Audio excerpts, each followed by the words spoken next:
വൈകുന്നേരത്തെ പണിയെല്ലാം പെട്ടെന്ന് തീർത്ത് കുളിയൊക്കെ കഴിഞ്ഞിരിക്കുമ്പോൾ ആയിരിക്കും ഒന്നിക്കൽ ചിക്കൻ അല്ലെങ്കിൽ മീൻ ഏതെങ്കിലും ഒന്നും കൊണ്ടും വരും. അപ്പോൾ പിന്നെ ആക്കാതിരിക്കാനും പറ്റൂല.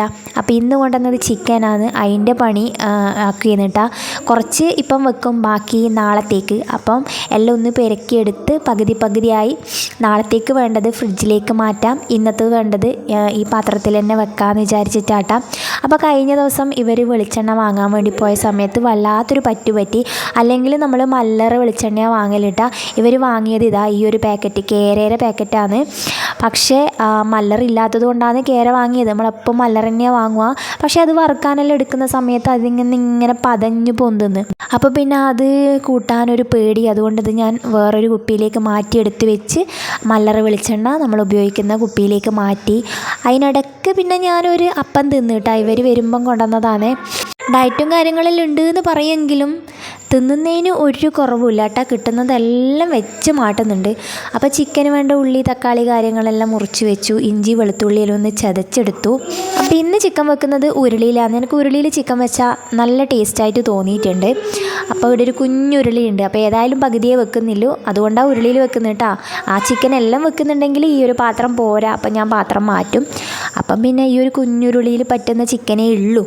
അപ്പോൾ ആദ്യം തന്നെ വെളുത്തുള്ളി, ഇഞ്ചി, പച്ചമുളക് ഒന്ന് വാട്ടിയെടുക്കുന്നുണ്ട്. അത്യാവശ്യം വെളിച്ചെണ്ണയും ചേർത്തിട്ടുണ്ട്. അതൊന്ന് മൂത്ത് വരുമ്പോൾ അതിലേക്ക് മുറിച്ച് വെച്ച ഉള്ളിയും ചേർത്ത് നന്നായി ഇളക്കി കുറച്ച് ഉപ്പും കൂടി ഞാൻ ഈ സമയത്ത് ഇതിലേക്ക് ചേർക്കുന്നുണ്ട് കേട്ടോ. നേരത്തെ നമ്മൾ ചിക്കൻ പെരക്കുമ്പോൾ അത്യാവശ്യം ഉപ്പിട്ടിട്ടുണ്ട്, അത് നോക്കിയിട്ടാട്ടോ ഇട്ടത്.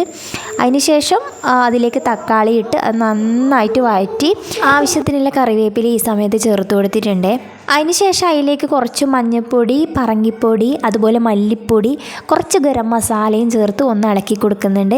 പിന്നെ അതുപോലെ ഞാനിവിടെ കുരുമുളക് പൊടിച്ച് വെച്ചിട്ടുണ്ട്. നമ്മൾ ഇവിടെ തന്നെ ഇല്ല കുരുമുളകാട്ട, അല്ലാണ്ട് കടയിൽ നിന്നൊന്നും വാങ്ങിയതല്ല. അതുകൊണ്ട് ചിക്കന് വേറെ തന്നെ ഒരു ടേസ്റ്റുമാണ്. അപ്പോൾ അതും കൂടി ഇട്ട് നന്നായിട്ട് ഒന്ന് ചൂടാക്കിയെടുത്തു. ആ പൊടിയുടെ പച്ചമണെല്ലാം മാറുന്നത് വരെ ഒന്ന് ചൂടാക്കിയെടുത്തു. അതിലേക്ക് നേരത്തെ പെരക്കി എടുത്ത് വെച്ചിട്ടുള്ള ചിക്കനും കൂടി ചേർത്തു. ഈ ഒരു ചിക്കനിലേക്ക് ഒരു തുള്ളി വെള്ളം പോലും ചേർക്കുന്നില്ല കേട്ടോ. ഈ ചിക്കൻ തന്നെ വെള്ളം ഇങ്ങനെ ഇറങ്ങി വരും. ചിലരൊക്കെ കാണലുണ്ട് ചിക്കൻ വെക്കുന്ന സമയത്ത് ഒരുപാട് വെള്ളമൊക്കെ ചേർത്തിട്ട് വെക്കുന്നത്. ഞാൻ അങ്ങനെ വെക്കലില്ല. പിന്നെ തേങ്ങ വറുത്തരച്ച് അങ്ങനെയൊന്നും വെക്കുന്നതിനോട് ഇഷ്ടമില്ല.